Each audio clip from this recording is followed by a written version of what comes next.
Notre Dame, depending on what happens against Army, that's going to be really crucial because if Army wins that game against Notre Dame, there's a possibility Notre Dame might not. Yeah, they would be out because I just think Notre Dame has that loss early in the season against NIU, and that was a home game. I don't think with Notre Dame's schedule, the best thing they have going for them is a win at Texas A&M, but like Texas A&M needs to go beat Texas and do them a favor later in the year, or else that win carries way less weight because Texas A&M was kind of like riding high after they beat LSU. Well, now LSU's like losing games, and LSU's not a top 25 team. Right. So it's like you're so interconnected with all these teams who you play, and you got to ride with them even weeks after you play them to hope they don't fall apart. And if Notre Dame's 11-1, they're going to the playoff. If Notre Dame stubs their toe either against Army, which is possible, or certainly against USC out here, which is possible, then that's going to open up a spot for one of the power conferences. I think it's more intriguing if they lose against Army, and here's why. We was talking about this last night when I was at Fox.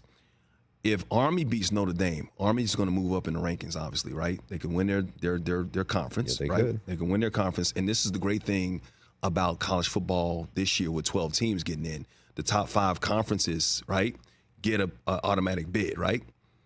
There's a possibility that Army out of the AAC. Yep, they would play Tulane in the title game. Play Tulane in the title game. That's if they beat Tulane in the title game, then Tulane's number 20, as we see. Number 20. They could move up even more. I know Army's 19 right now. They can move up even more. Now, say that BYU loss in the Big 12 may hurt the Big 12 because BYU could lose again, right? And even if they get to the title game, say Colorado loses to Kansas, still plays BYU in the title game, there's no guarantee that the Big 12 gets in. Well, in the top 5.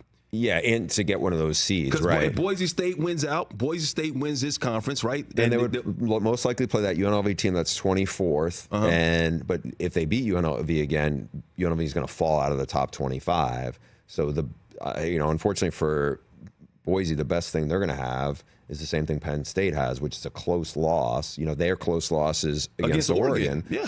At Oregon. No, it's not. They lost by 3 points. Yeah. They could have won that game.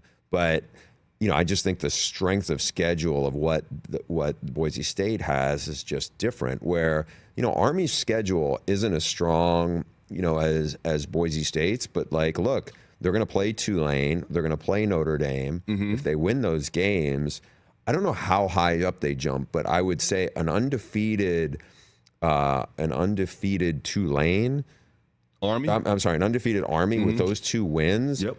They're going to have a better resume, I think, than SMU would if SMU won the ACC.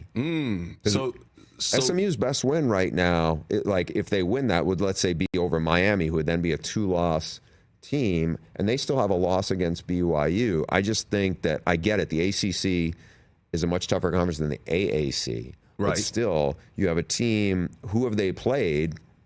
And you have a team with 2 good wins. I think if Tulane loses that game, Tulane probably will be 10-3. I still think they probably would be in the top 25, maybe 20. And I definitely think Notre Dame would be somewhere in the teens. So their resume, I think, would be good enough as an unbeaten team. And just to think about this, an academy team in the day and age of the portal and NIL could make the playoff in the first year is an amazing story. That is amazing. Navy's having a really good season, too. Catch the Rich Eisen Show every single day on the Roku Channel, 12 to 3 Eastern, for free.